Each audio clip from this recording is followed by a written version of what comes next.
Hi everyone, అందరికీ నమస్కారం. ఇవాళ మన వీడియో వచ్చేసి ఉర్లిని ఎలా డెకరేట్ చేసుకోవచ్చు. చాలా వరకు అందరి ఇళ్లలో ఉర్లి ఉంటుంది కదండి. దానిలో నీళ్లు పోసి ఫ్లవర్స్తో డెకరేట్ చేస్తూ ఉంటారు. కానీ నేను లైవ్ ప్లాంట్స్తో డెకరేట్ చేశానండి.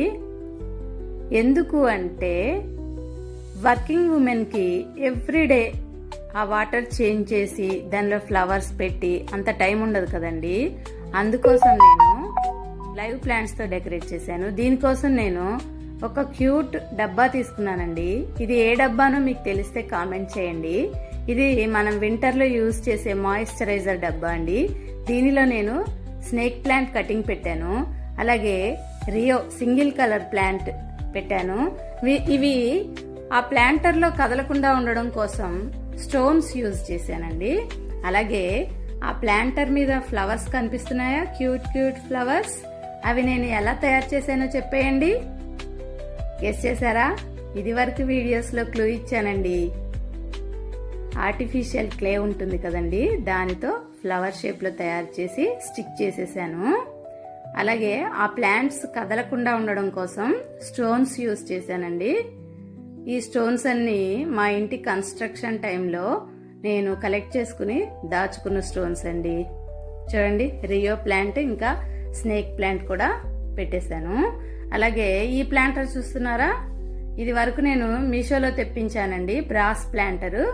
ఈ బ్రాస్ ప్లాంటర్ వర్తేనా కాదా, వర్త్ బయింగ్ ఏనా కాదా అనేది వీడియో చేశాను. ప్రీవియస్ లో ఉంటుంది, ఛానల్లో చూసేయండి. ఇప్పుడు ఆ ప్లాంటర్ని ఈ ఉర్లీలో ప్లేస్ చేశానండి.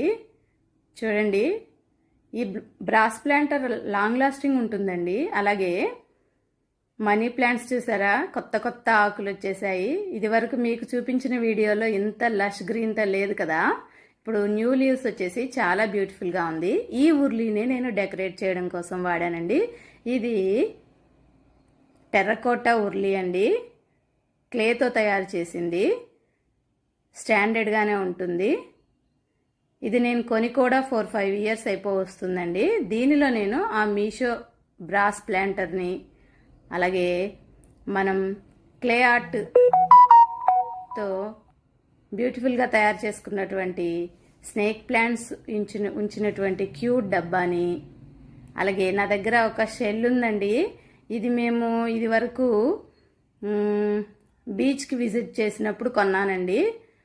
ఇది కొని కూడా 10 ఇయర్స్ పైనే అవుతుంది. ఇక ఇవన్నింటితోని ఆ ఉర్లీని డెకరేట్ చేశాను.